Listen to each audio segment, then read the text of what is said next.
So here we are with the council table of leaders and great, magnificent leaders. Thanks for coming today. We're going to talk about how we communicate today. And this is an endless conversation. So what we're going to talk about is we're going to have three tools that we're going to express. These are not ones that there's just a finite view of it. It will be a way of kind of getting you a foundation stone on which you can then build on. And these aren't built so that you can, it's an end all. It's the sort of thing, like I said, you can attach other learning things or things that you've learned and put them as a part of it and bridge into it. So just know that this is not a final end all type of communication expertise. And that's why I call it the art of communication, because my personal belief is that each person has their own personality, how God has brought you up, and various things that make your communication valuable as God wants you to express it. For an example to that, which really is a blessing to me, because my biggest leadership mantle, if you want to call it a mantle that God has put on me, is to raise up what he says is true father leaders, magnificent men and women who can think with their head and heart in alignment with him. And when I think of that, the greatest model is Jesus. And so when people talk about, well, you got to communicate well in the business world, or you got to do this in the business world, everything that we teach in transformational leadership, to me, is easily usable in every sphere of life. So what you learn here, you should be able to bridge it right into the business world, or the government world, or the medical world, or home, or church. And so that's why I believe it's very valuable getting these fundamentals down, and then you can, magnify them in yourself by learning more how to grow it and expand them. So going back to Jesus as a good leader, here's one of the things that Jesus said when he showed up, particularly in his ministry years, the 3 years. He said, particularly you can read this in John, he says, my biggest mission besides going to the cross is to reveal the Father. If you've seen me, you've seen the Father. And so when he showed up, he was constantly confronting people saying, don't you still believe me, Thomas? If you've seen me, you've seen the Father. And so he's constantly revealed. So his communication value is saying everything that I'm saying and doing, I'm doing it because that's who I represent. And so I would just encourage you, what you're going to learn today is just some of those fundamental things that when we show up, are we communicating what we really believe? And so you'll see this as one of the biggest components out there in the world today, that there's so much confusion, there's so much chaos going on that they just don't know what to do, what to believe. They don't know who to trust. And that's why communication is breaking down.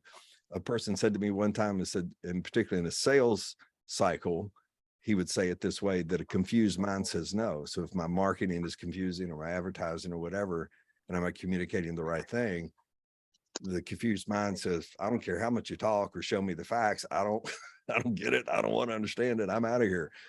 And that's typically what will happen in other kinds of communication. They may not be saying no. They just, the mind's just kind of like frustrated and says, I'm out of here. I don't want to deal with that. So what you're going to learn today are some, some fundamental things that I think will help bridge into that. And again, you can use those to build onto in the future. Some of the things that I'm gonna say at the outset, and hopefully I'll close with this too, if we have time, I'll just share from my personal experience in growing up that people thought I had ADD. I may have, and I went to psychiatrists and all that stuff, and people said, Bill, you just got too many things on your mind, blah, blah, blah. Or when I was growing up, I always felt left out, particularly as being the youngest of 4 kids. It seemed like, just wait your turn, your little brother, you don't deserve that, and that sort of thing. And I remember one situation where the popcorn was being passed out, and I was like yelling from a 3-year-old standpoint, pass it to me. It was like nobody heard me. And I realized as I got older, and particularly as I walk some in the prophetic as part of my mantle, and you share a word with somebody and it doesn't look like they hear you. And so my communication value, I was feeling frustrated. So when the Lord brought me into the leadership thing, I said, hey, God, this is not my space, because, you got John Maxwell, or you got, Tony Robbins, or you got a was it TD Jakes, all those kind of marvelous people are on stage, and it seems like every word that flows out of the mouth, everybody was like, yeah, and I felt so inadequate coming into this leadership, and really what it was, and this is the point that I'm getting to with that concern and constraint on my side, was that the solution that I found, and I'm not speaking against the medical profession or whatever, but I would say when I was dealing with ADD, my wife was saying, man, Bill, your communication is really awkward and blah, blah, blah. And I tried what was it, Adderall and whatever, those other ones that are supposed to make your mind focus, and they're a little helpful, but here was the one that God used, was learning to receive his love. And I went, that's an interesting thing. And so the more I got in my closet and sought God, and the more I began to say, here I am, your beloved, and the more I received that love, somehow my brain, I think, began to calm down. And here are two things that I would say out of that, was that as human beings, and I haven't seen it in a scientific way. I've seen it in various research articles that are a little bit more complicated, but I would put it in this: the human being wants two things whenever it approaches a person or a situation: am I loved? Am I accepted? Those two are profound. And so we're going to talk about this in today. If we carry that mantle of Jesus, of revealing the Father, and God is love, we're going to emanate and share with somebody. When we approach them, we're approaching that other person in love. So we have as you get to this communication model at the end, you'll understand that how powerful that is when we show up with love in mind. And so when we're approaching others, you'll see that. So I just would say that's my antidote. That's been very helpful for me. And I've seen the clarity of my conversations, the clarity of my writing, and all the things that I'm expressing becomes more valuable and insightful to others. A matter of fact, I had a lady call me yesterday. She used to run the North Carolina Chamber of Commerce across the state of North Carolina. When I was with them in a conference in 2017, the Lord gave me a prophetic word, and to me, it was encouraging, but also discouraging, just because it had some places of, I'll just say, refinement for her. And so you never know how that's going to work. And so again, in my communication, I shared it in love, and I just shared it in humility. And she called me yesterday and said, Bill, it was absolutely stunning. And she's about to go public. I won't share the connection she's got with, it's not about me. It's about, I just showed up. I shared it in love. My communication was short and sweet. And because I think of the love factor, she, blessed me by just saying, hey, it was right on. But my expectation sometimes I share something like that. If it doesn't turn out well, they'll just like, heck with that guy, he just gave me bad news, or, whatever. So that takes a lot of pressure off of me, because, and it comes back again, receiving my first love. And that's, so anyway, that's an antidote for me. That's not from research, but hopefully that's helpful. So as we go through these, just see if that echoes in the back and is affirmed in these tools. There are 3 tools we're going to hit today. 2 of them, I would say, are minor characters. They bridge into the third one. I'm going to save the last one to just give us some time to talk about. The first 2, I'm kind of going to go right through. You're familiar with. The first one's called First Impressions. The second one's called the listening model, and we'll use the acronym SLOWER. And then the third one is how we actually communicate, and there are 3 basic parts that research has showed for that. So that's where we're heading.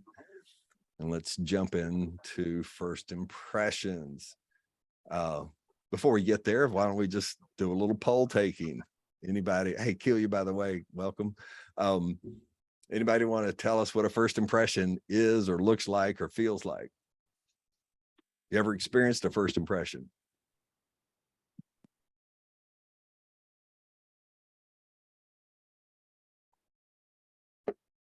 Nobody's ever met anybody. Well, first impressions, my experience is it's sometimes one or two words impression. If someone's warm or cold or happy or sad, or I like them or I don't like them, or good feeling, bad feeling, sometimes just a generic impression of the person before you get to know them. Mm-hmm. Okay. I think Anybody we get a else? lot of first impression by the way a person looks and dresses. Mm-hmm. So visual is important. Yeah, the Okay. visual is a really big deal. Okay. Hey, we got some good salesmen on here. Tell me about your first impressions. What do you think?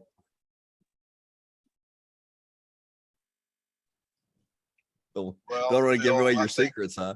I think, Bill, can you hear me? Yeah. It's one thing is I agree that it's a lot of times it's visual, but it's also, you know, what you hear and what you feel. But that first impression is something that sticks for a long time, as much as anything that you do with somebody. It's like this primacy recency thing that we learned about in sales, and it was like, what happens on your first sales call, your first meeting, sometimes influences it all, almost as much as what happened on the most recent one. And so it's a very important thing to bring up about communications. It's awesome. Thank you, Mike. And the Flug man, got any wisdom, Dr. Flug? Okay, he may be in a spot. All right, just for sake of time, this is a wonderful conversation. Again, we can go into this later. It's at some point in another session. Jeff says it's breaking up so bad I can't catch a good spot. That's all right, Jeff. But text us if you have an idea on first impressions. Here, I'm gonna share my screen real quick, mainly just to let you see the visual of this. It always helps to see a visual. Y'all can see that. First impressions. How long does it take to make a first impression? Research says less than 30 seconds or less. Some people say it's instant. And it probably is to a lot of degree, but just say that it's 30 seconds or less. So it's just to give you a quantitative thought that and that's why I use the word how you approach somebody as you know you're going to meet somebody or whatever, and particularly at parties. Sometimes this is hard, but in 30 seconds.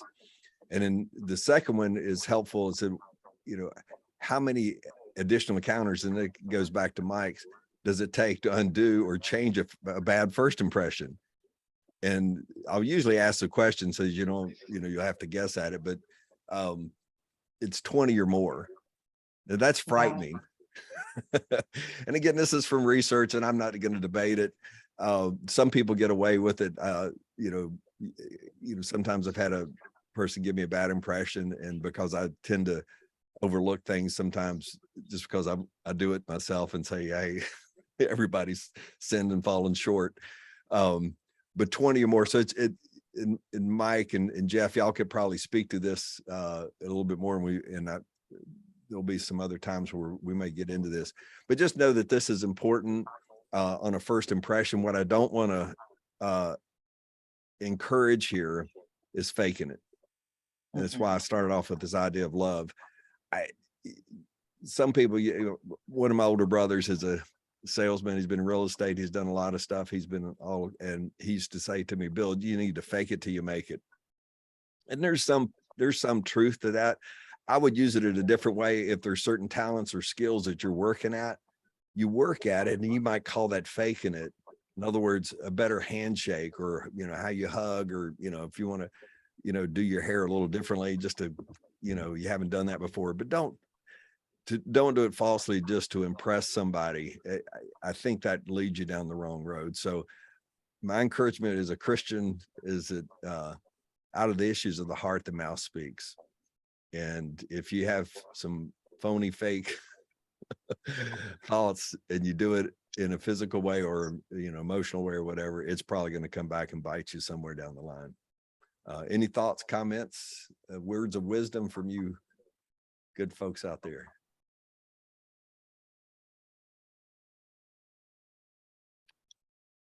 Did I mess up? Joanne, I'm gonna pick on you. You're moving into that cycle. What comes to mind with those two thoughts? Anything you want to add to it or share? Well, when I'm meeting new people, what I'm trying to get back in the habit of is to put myself in a good mindset before I meet people, to be joyful and kind of go in with good expectations, because that can be read by other people, to look on my face and how I hold myself. And that's how I want to be and try to be. But sometimes you get nervous in new environments. And so you kind of tend to shut down. And that's when that first impression occurs. And you want to put your best foot forward, kind of giving yourself a little break and relax a little bit. Amen. And this is where you can just take this one aspect, and that's, people have trainings and all this stuff on it. So this is in a simple form, it's just to kind of awaken the idea that we're communicating in first impressions. And I will share this has been a part of my little world that the Lord's kind of teach me on, is how to break through the first impression cycle using God's wisdom. And what I mean by that is, I've shared on a number of occasions, if I'm getting ready to meet somebody for the first time, I'll say, Father, how do you see them? Mm-hmm. And what that does for me, kind of like in Joanna's point there, is like, if I think them, I say, gosh, this was a bottom line person. That's all they want to hear is the facts and blah, blah, blah. And that might be true. And you want to deal with them maybe that way, so that you come across in a good first impression, that you can be bottom line as well.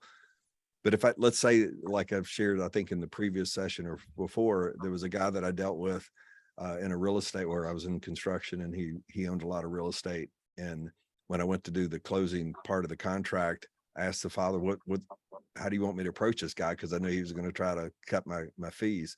And the Lord said, ask him about his mom. And you just never know. That's why it tenderizes me that I don't have to be a know-it-all. I don't have to fake it, to go in there and win the day and win the deal. Sometimes the wisdom of the Lord will say, hey, just tell them this, or just whatever. And all of a sudden, so I just want to encourage you. This is when I do first impressions. I've also done this. Some of you may have been on the council table and I've done this. I'll have somebody be outside the room. And this happened, before the pandemic hit. A good friend of mine had dropped in to the council table when we were meeting at my house. And he was an attorney. I'd known him for a number of years. Matter of fact, he wrote my incorporation papers back when I started construction. And he just popped in, but nobody at the table knew him. And so I thought, this is a great time to do a first impression thing. So I asked him to come in and give me a 90-second tee up as to what his business was like, and then walk back out of the room. And what I asked the people in the room to do, and he didn't know this, I asked them to just give me their first impressions, just out of the brain, what you saw, what you heard, give it to me. And so he came in, gave his 90-second, and I asked him to go back out, and I asked him to just write it down. Then I went out and told him, I said, now I want you to come and give me your vision statement for the next year for your company or your firm, and then walk back out. But this time I asked the people, I said, I don't want you to hear a word he says per se. I just want you to say, God, what do you want me to see in this man? And when they came back in, I didn't know what they did. And I had him, then I gave him and them what was going on. And as they shared the first round, it was like you would expect. Oh, he's nicely dressed. Oh, he's very articulate, blah, blah, blah. But when the second one came, man, they nailed him from God. I mean, he cried. It was like, oh my God, this is what they saw in me. And so I'm just encourage you, as I've learned to do this with people, to train them in this way. I think it'll, I can't say it'll make your sales go off the chart. And I'm not into that, but I'll share, you'll have probably a better day if you meet people with that in mind. So that's again, my antidote. I can't say there's research behind that, but God seems to show up a lot when I do it that way. So I would encourage you on the first impressions thing, maybe pick 5 situations this week. And I would encourage you to pick in certain situations where you're going to meet somebody, for example, on Zoom or whatever, just see if you can show up maybe with one thought in mind, like, hey, what if I did this differently, Lord? And see if you can interact with the Lord on it, and just practice that. Do it with children, do it with, just see what happens. But you practice that. I like practice better than fake it. So just see if you can do that. Any thoughts, comments, feedback?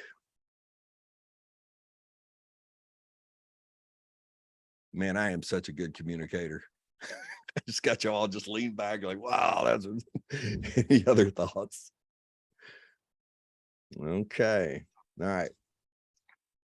And I'm not reading the chat. I'm terrible. There's a handicapping statement we were talking about. I'm not terrible. I just forget to do it. And I don't multitask as well. All right. So are you looking at me, Deborah? Yeah, I just want to make Okay. a comment that I'm absolutely amazed at the consistency that I'm hearing of the Lord speaking about identity, the importance of true identity, and cultivating hearing God and being able to say, Father, what do you want me to know about this? Or about this person? What do you want me to do? And there's a guy named Jamie Winship. I don't know if y'all have ever heard of him, but he has written a book called Living Fearless that I've started reviewing. And he was a police officer, and he was so successful in his solving cases that he was approached by the CIA and asked to go into conflict situations. He had ended up living in the Muslim world for about 30 years. But the point that he talks about is coming into your true identity in relationship to God, which has to do with what you were saying earlier about receiving that love and knowing that you are the beloved of the Lord, which heals those, internal walls or whatever that we might have up when we meet someone for the first time. And takes out some of that self-consciousness that might get in the way of us accurately perceiving the person, that then we're engaging with. So that is just so important. And what you said about asking them having them say, Father, what do you want me to know about this person? And then how much you can cut through right to the real heart of the matter, and how important that is in working with first impressions and working in communication. I just think that's really key. And everywhere that I have gone in the last 2 to 3 months, the Lord is emphasizing having spiritual and emotional intelligence out of a genuine relationship where you receive the love of the Father. It's like from every stream I've been exposed to in the church and every business engagement, everything is the same thing. And so you're highlighting this is right on point this morning to me. Keely is giving you a thumbs up. Amen. Well, that's really good feedback. And again, this is just a snippet of what you can do in the first impressions, but those we want to show up knowing that in the first 30 seconds somebody's going to make an impression. And as we've talked about in previous sessions, oftentimes those are subconscious. Unfortunately, we're not even conscious we're making that evaluation of the other person.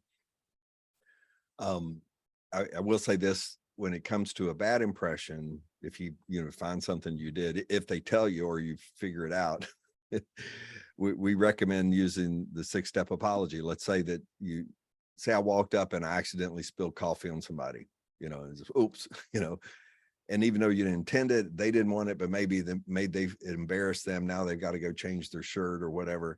And it is what it is. You can do that. Or if somebody came and you got a cell phone call right in the middle of the conversation and you picked it up and started talking and they were offended, and then you realize what you did and you go, can I just, and then what we do is, I was wrong. I'm sorry. Would you forgive me? Blah, blah, blah. So, we recommend confronting that. And if you know that you did something that really did harm the situation. Well, let's move on to the listening model. I love this one. With my growing up days, that there was another thing that I learned besides feeling overlooked and not a good communicator. Because my dad was, he penalized you, I'll just say, if you didn't pay attention to what he said. So I learned to listen even when I didn't want to. So some of my survival skills turned into some helpful things when I became a Christian. And we're going to talk a little bit about this. Help me here. I forgot to look this up as to who said this. I think it's in St. Francis. Is it St. Francis of Assisi that does the prayer where he says, I'd rather be understood than to, I'd rather to understand than to be understood. Does that sound like St. Francis of Assisi? I think it is. Check me on that. Do a fact check. See if I did it right.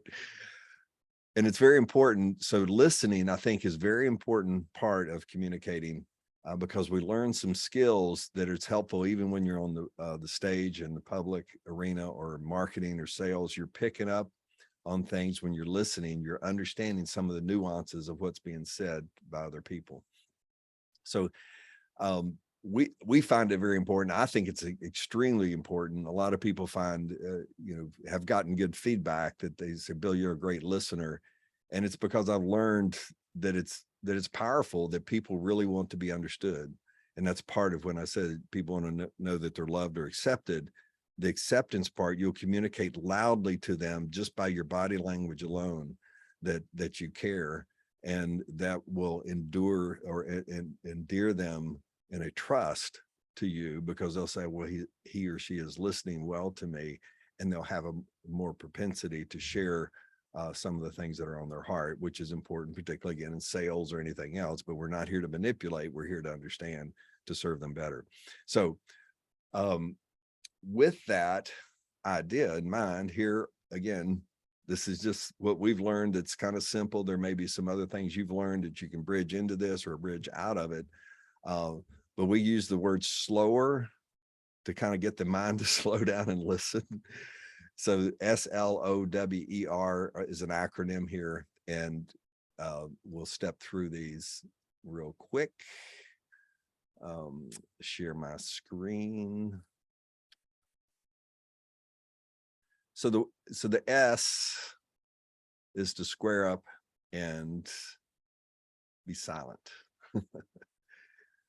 And I'll share a few anecdotes, and feel free to share as we're going along if you are touched by this, or you have some good information or story behind it.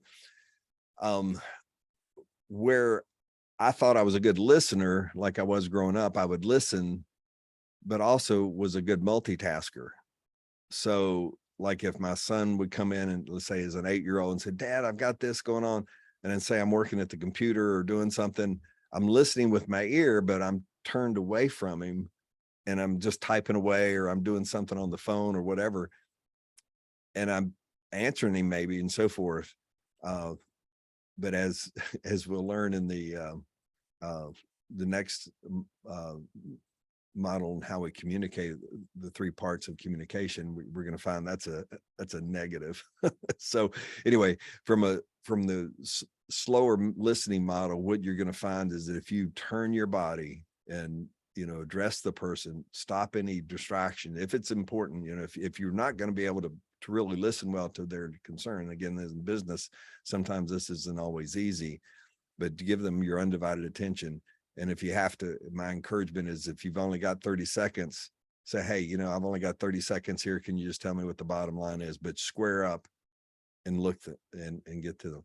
The second one is lean in and listen. And this is the first sign, again, when we get to that approach in the next session or next part about how to communicate, we're going to find out why that's important with our body language. The O is open posture and open-ended. And this is where it begins to me, send a signal, hey, I'm open to hear what you have to say. And your body language is important to that. Open-ended questions, those are helpful. Like you see, I started the meeting, hey, tell me something good. And sometimes particularly if I'm with an individual, I'll say, tell me something good about you. Because a lot of people deflect it, hey, the Braves won. And that's cool. but I tend to want to let them know I want to hear from you personally. And so I open in questions. Great with kids, that sort of thing.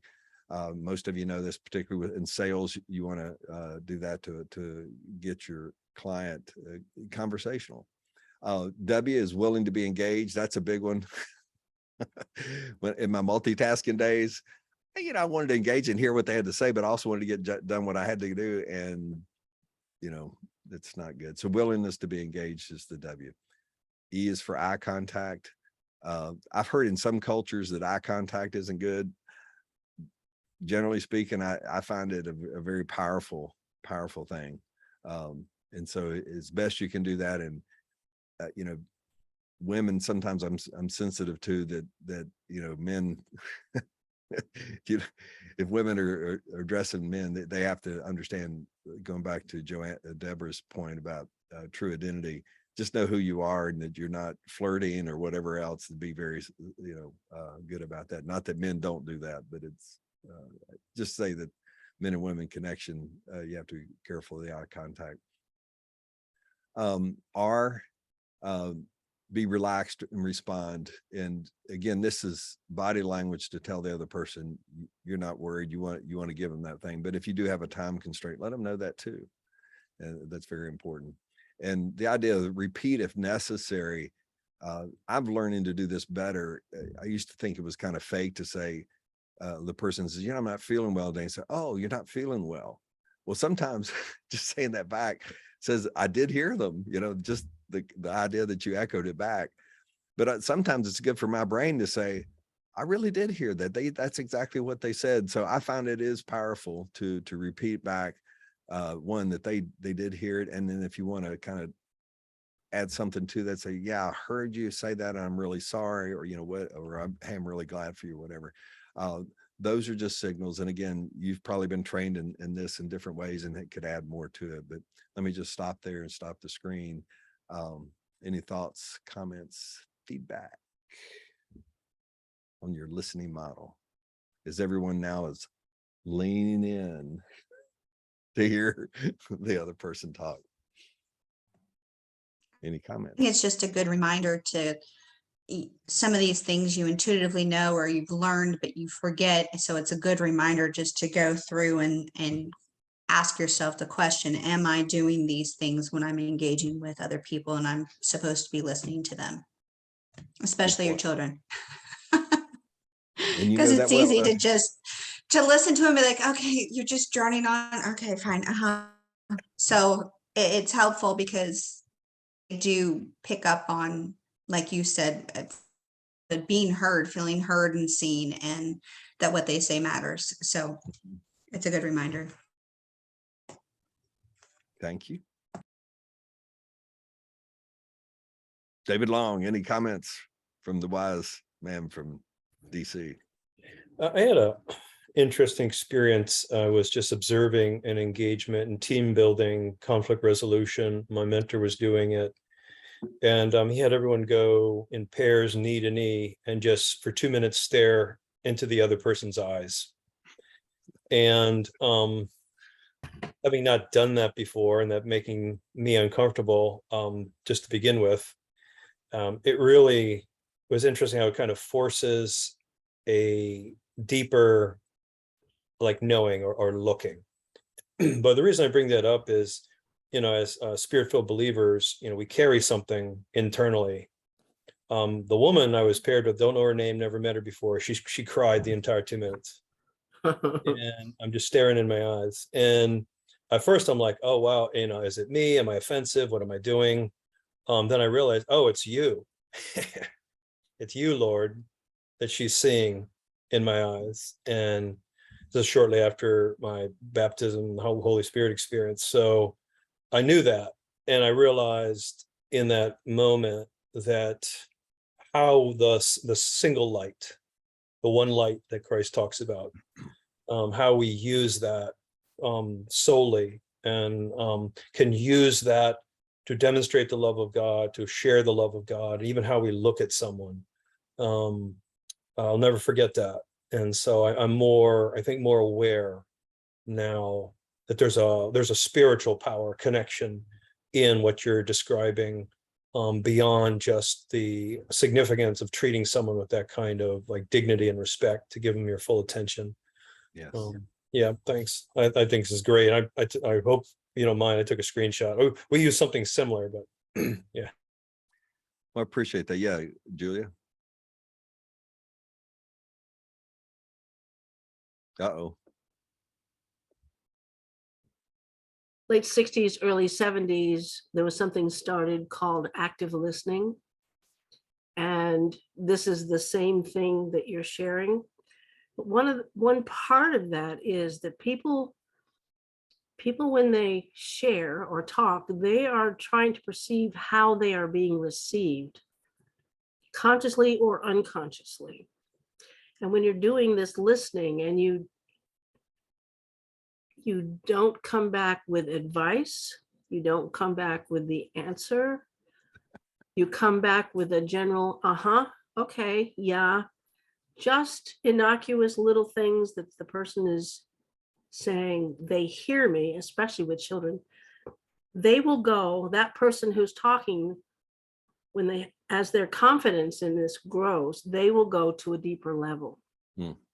So as you said about the confusion in sales, if they're not feeling clear about something, they will get to the point where they will tell you what their problem issue is or what they don't understand, rather than just generalizing. So it's a really big part of communicating is the listening. And sometimes it feels like All right. Can I go overtime today? It's going to take a few more minutes, but you brought up something. This is the most hilarious video. It's a little over, it's a little under 2 minutes. And it's so profound. It's good for men. I characterize a little bit. I witnessed to this as a man that I sometimes don't do what you talked about. Julie, for years, I want to solve people's problems. I don't want the pain to exist. So I wanted to do that. This is called, It's Not About the Nail. So I'm going to share this. I got to remember to do the, oops, I forgot to do it. Let me see. This is so good. Share sound.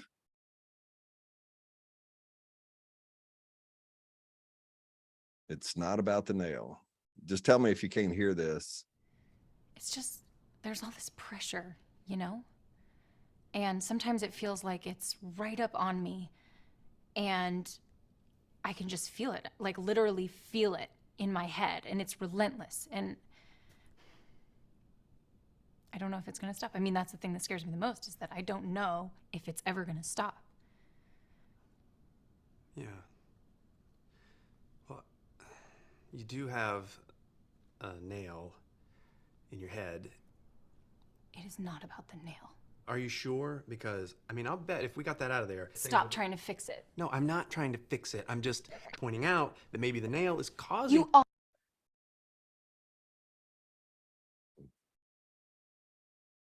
Sorry, I was getting a phone call and it interrupted it somehow. Always do this. You always try to fix things when what I really need is for you to just listen. No, see, I don't think that is what you need. I think what you need is to get the nail See, you're out. not even listening now. Okay, fine. I will listen. Fine. It's just, sometimes it's like, there's this achy, I don't know what it is. And I'm not sleeping very well at all. And all my sweaters are snagged. I mean, all of them.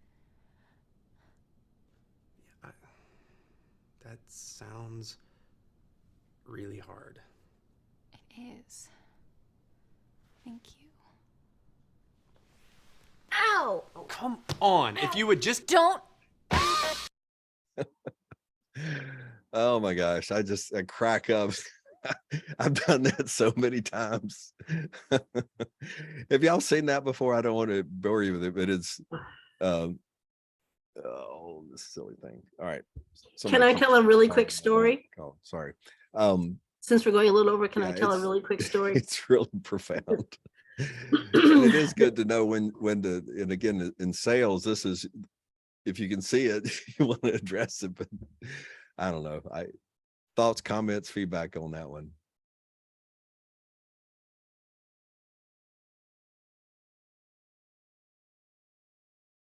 Am I, everybody seems frozen. Am I, okay. I didn't know if my internet was going out. Okay. All I think good. Julia had asked about sharing a story. Say that again. Julia had asked about sharing a story real quick. Okay, go for it, Julia. Okay, I'll try to be really, really fast.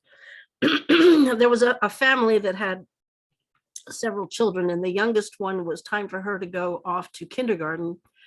And she went a couple days to kindergarten, and then she didn't want to go anymore. And the dad had been trained in active listening, and he's like, well, why don't you want to go to kindergarten? You know, are the kids not friendly? You know, you having trouble putting on your snow boots? What's going on? And she was like, no, no, no, no, no. And finally, he got into active listening. Oh, okay. So you really don't want to go. And she's like, no, because I miss my time with mommy. It wasn't about kindergarten. So Wow. once they got to the bottom of it, then they specifically scheduled some time with the youngest one and her mother. But they had no clue that that's what it was about when she didn't want to go to kindergarten. And I think we're like that a lot with situations with people. We really need to listen. And once you get heard to a point, then the truth will come, but not until they know that they're being heard. It's a great story, powerful. I love the engagement. Yeah. Final thoughts before we move to the next one? We're good. Okay, this third one, this is, to me, is one of the bigger pieces. These other two are kind of components of this one, and it's called the listening model. Excuse me, the how we communicate. And I don't know if you can put a monetary value to communication. It is just, to me, very, very important. Everybody wants to be understood and heard. God wants to communicate to us. That's why I sent the Holy Spirit. There's just so much you could run around with this, and it's very valuable. So I'm not going to give it, probably the time that it's due here, but I just want to highlight what we're going to talk a little bit about today. The three parts of communication that, again, from research, that if it's helpful, and again, you may know these, and you can just use it as a reminder, like Joanna's saying. But let me, before I do that, just to do an inventory, if you had to, and this is in the broad space, we're going to talk about just like speaking is the part of communication I want to focus on. But what's your biggest value or part of communication? And I would like have an architect friend. He communicates more by drawing, just to give you an idea, to expand how you communicate. What do you think your biggest asset is when you communicate, or how you communicate? Is it words, writing, dance, drawing? From what I've been told in my past, I'm pretty good with analogies to try to make connections where people understand things. So if it's somebody really likes sports, it's sports to help them to understand. That's the feedback I've gotten over the years. Amen. That's a great point. I think in Dave, so what's much of it, yours? I think so much it's asking the right question. It's figuring out the right question to ask and communicating that way, in a way people don't feel judged, or that my bias isn't coming through. But it opens up their thinking and takes them where I would like to see them go. Mm-hmm. That's awesome.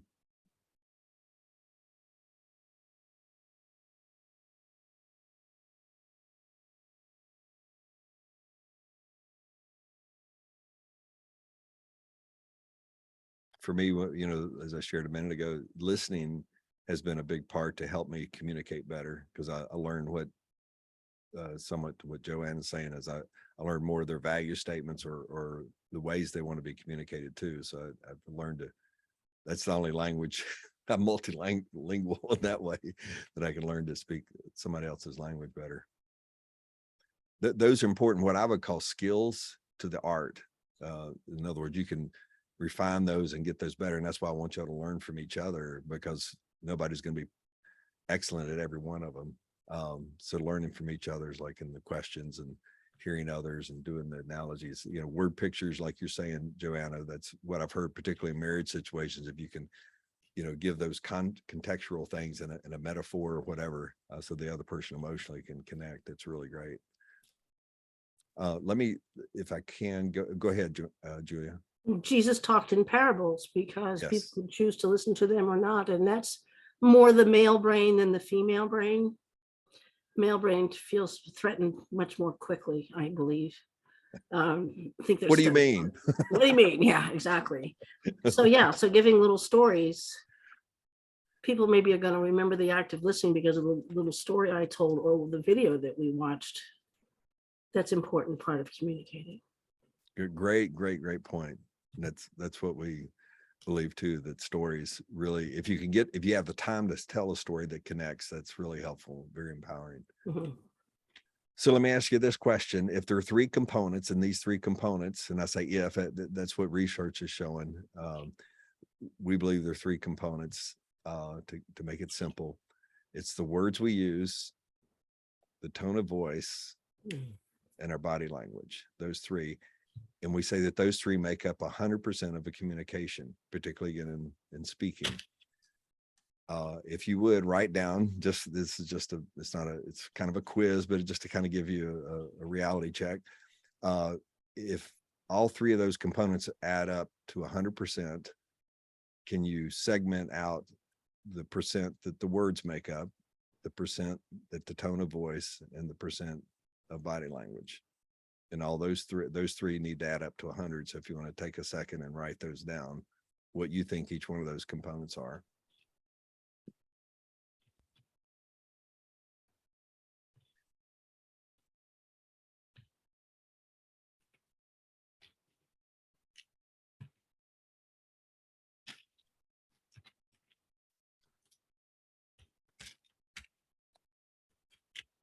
Again, for sake of time, instead of going around the horn and asking you all those questions, here's what research has found that it ends up being. I'll share this on the screen for a visual. So body language makes 55, tone of voice is 38, and your actual words is 7%.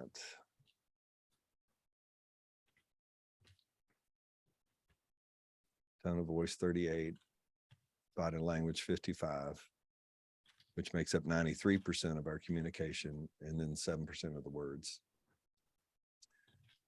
The story to that effect that I wrote down, I remember we were homeschooling and we had 4 kids and all of them were under the age of 10 at one point. And so I remember at one point I was a little frustrated being the principal coming in, and the room was a mess, and I'd asked them to clean it up and it wasn't cleaned up. And I just did the dad thing, and again, didn't think much of it until later on how this came up, how it impacted them. But I said, hey, you guys you're messing up, you're being disobedient, you're not respecting me, you're not cleaning up the room like I asked you to. And I said it in a tone of voice that I knew that was like louder than like, hey, come on, guys, rah, rah, rah, and so forth. And you could sound like, yeah, they were guilty, and yeah, and there was nothing wrong in the sense that, hey, I'm giving them feedback. You didn't do what I asked you to do. But here's the communication value. I noticed their shoulders slump, and again, as a dad, you're just getting the job done and moving on, or mom either. But here's the thing that I watched when I saw those percentages. First of all, I'm twice as tall as most of them. They're 2.5 to 3 feet tall, and here I was close to 6. So that 55% of my body language is telling them, hey, I'm big, I'm strong, I tower over you, and I could take you out in a heartbeat.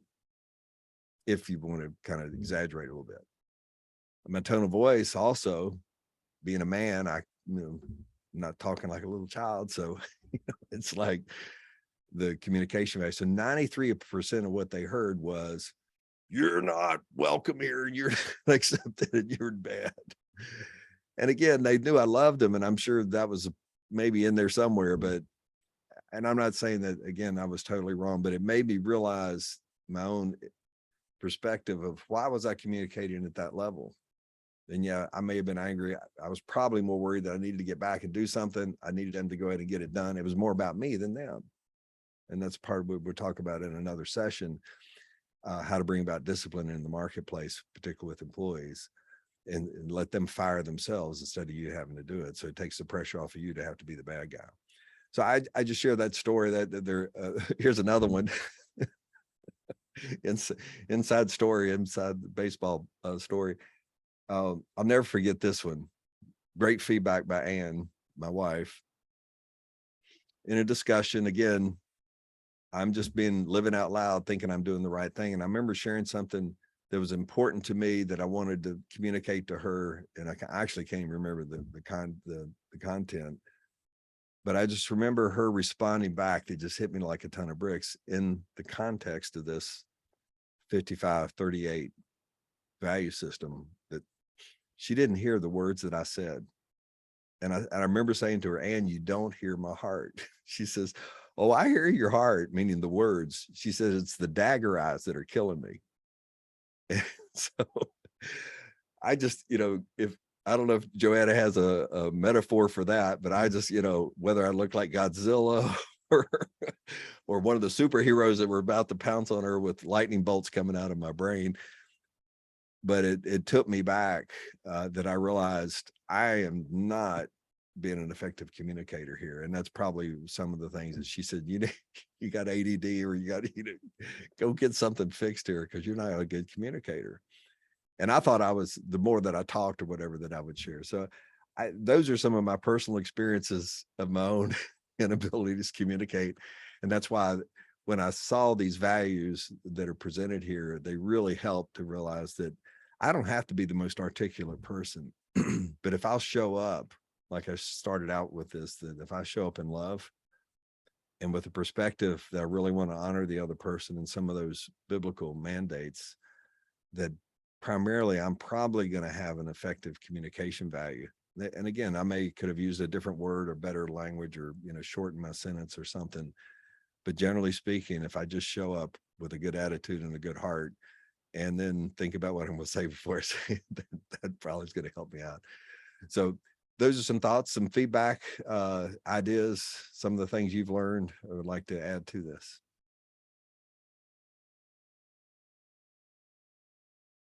Yes. Speak it out, Deborah. Well, with what you were saying, kind of tying back to the very beginning, talking about identity and being loved, a revelation that has been really impacting my life in the last year has been the mystery of the Pauline gospel, Christ in you, the hope of glory. And when David was talking about the 2 minutes of looking, and that this person was seeing Christ in his eyes. And then when we're talking about communication and body language, that the idea of heart sync, which I think, it can be within a new age model that can be used biblically as well, that the congruency of what where your heart is with your body language and what you say is what has authenticity. And that when you spend that time with the Lord, getting identity, being the beloved, and you recognize he lives with you, and you let him out through your eyes and your communication, that congruency, then the words that you speak and your body language have the right kind of impact. I was also thinking about like the pharmaceutical industry, where you're listening to these advertisements and then they're saying what the side effects are, and they're horrible. They got this horrible list of awful things, and you're like, Good example. but they're saying it like they're on a vacation and skipping through the streets and all that. That's their tone and their body language kind of, but it can make you mad if it's manipulation. You recognize the manipulation, I guess is what I'm saying, or you recognize when there's incongruency. So I think that authenticity is an important factor, but it ties back to, Bill, what you were saying about that identity in being beloved, and also knowing what the Father's love sees about another person and being able to authentically identify that and communicate that when you communicate. So I just am amazed, though, that it's the tone and nonverbal that far outweighs whatever you say. That is really profound. It's true. Other thoughts, feedback, comments?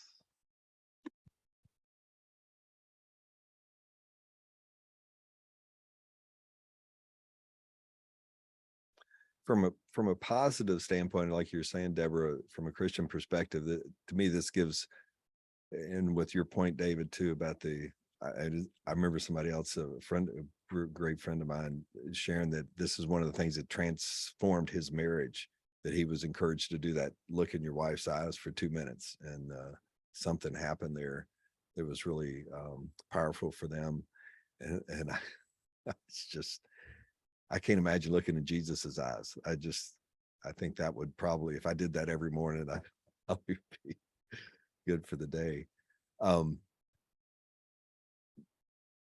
In response to that, on the good side, from a Christian standpoint, so the more like you were saying, Deborah, about our true identity, and that's why that's one of the things I found powerful about the true identity course that I do. Again, it's just me learning stuff, and I'm just sharing. Yeah, this is why true identity has been one of the greatest medical, or medicinal, whatever you want to call it, healings of my life, because it's affected every part of my life and made me a better person. But like you're saying, as it were, I love this idea of going on offense, into the world, whether it's in business or ministry or whatever else, is that we're to break into the darkness with the light. And so out of the eyes, the light shines through our eyes, as it says, I believe in Matthew, as Jesus was saying. So it's very important to show up that way. But also, like you've highlighted, Deborah, the negative part of this is that people can fake it on stage, and politicians have learned to do this, to make their facial expressions. They'll say, "I really hate you," and then they just that's what they're communicating, but they say with there's a smile and a genuineness, and it looks, so it can be faked, and so that's why learning to go deeper with people is helpful.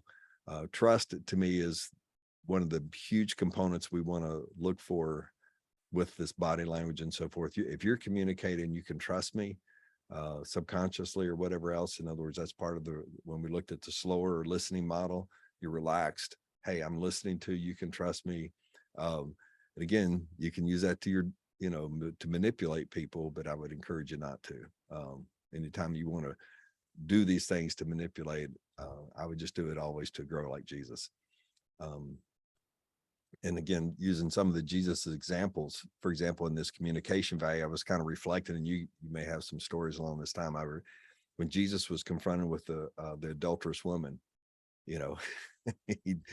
he bent down and he writes in the sand. So his body language is, I'm hearing you, but he's apparently articulating it. Many sermons have been shared on. I won't go into what he wrote, but just the idea that something that in his body language, he didn't respond immediately. He just listened, and then he wrote, and then he says, "Okay, cast your first stone." I don't sense that his tone of voice was like, "Okay, you SOBs," whatever you want to call it, go cast you because you're mean and blah, blah, blah. He just said, he was out without sin, cast your first stone. And again, we can get all the intel that he was getting from God or knew about it, but still his body language and tone of voice, I think, communicated 93% of the value, saying, hey, your law says this, here's some thoughts, Do what your heart tells you to do. But he gave them permission to listen to their heart. And it won the day. I would go back to Dave's point at that point, is that, you know, the light was shining out and he just showed so much love and compassion. And then he was able to turn to the woman and say, go and sin no more. And again, I don't think he did it in a judgmental way or like in my father way of, you know, clean up your room. I don't know. I don't know how to explain it other than I just, that came to mind, you know, about he could have handled that differently. But on the other side, which I think a lot of Christians need to see, is that Jesus did get angry when he turned over the tables. He was demonstrative. His body language said it. He probably had a tone of voice that said, hey, this is my Father's house. So I can't explain all that other than those are a couple, and you may have some, but I see Jesus being he's able to use his body language and tone of voice in that way. And I'm borrowing a little bit from the text because we didn't hear his voice. A lot of people love the what do they call it? The Chosen. They think that's done a really good job with that. And the few episodes I've seen, I do enjoy that. So I would just reminisce on some of those stories and thoughts about Jesus and how he interacted with people with body language and tone of voice. But his words, you know, the red letters, I listen really well. So I think he lined all three of those things up really well. And that's my model. So I'll end with that. And any final comments that you have, and I can give you an assignment if you want. Thoughts, feedback, comments?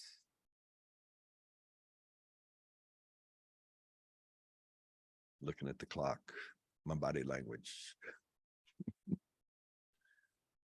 All right. An assignment would be similar to the slower model.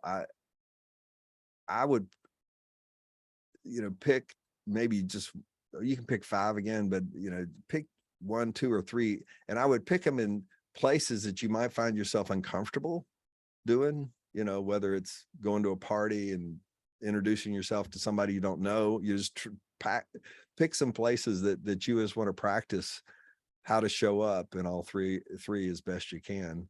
And again, this is where the skill sets come in with the art of that communication, you know, in using Joanna's thing, you know, go ahead and use the to your strength, you know, if you have a parable or, you know, a way to kind of bridge the aspect of it, or, you know, Dave's good with questions and so forth. Use those to your advantage, but show up and really practice those 3. I used to be, because I was a little bit hyper and insecure in business meetings and so forth, I would tend to talk fast, not listen, and so forth. And I had to learn, you know, again, with this love language and stuff. So I learned in business meetings how to be a little bit more relaxed and stuff. So pick your, but I would use at least 2, 3, maybe 4, if you can get it, different venues, and practice those. Any thoughts before we close out? Good. Joanna, can I ask you to close us, and then we'll go to prayer for those that want to stay, and then we'll pray for each other. And Joanne, just seal the day and ask that the Lord would bring these back to mind and memory as we need them. Dear Lord, I just thank you for this time together, to join together, to learn and refresh our skills, to remember you as our example, that we study your word and we read about you, but it's practical and just everyday communication and dealing with people, to go into situations and places and bring to our mind these skills, to remember to slow down and be slow in our with people, especially those close to us, where we can easily fall in the trap of not listening and multitasking, to go into situations with people and ask that you show us how to see them so we can see them through your eyes. Just give us opportunities to utilize these skills, to sharpen these skills, and have it grow in our walk with you and our relationships with others. Just seal all of this into our hearts and minds with you walking beside us. In Jesus' name I pray. Amen. Amen. Thank you, Joanna. Thank you for being here today. And we'll go to prayer.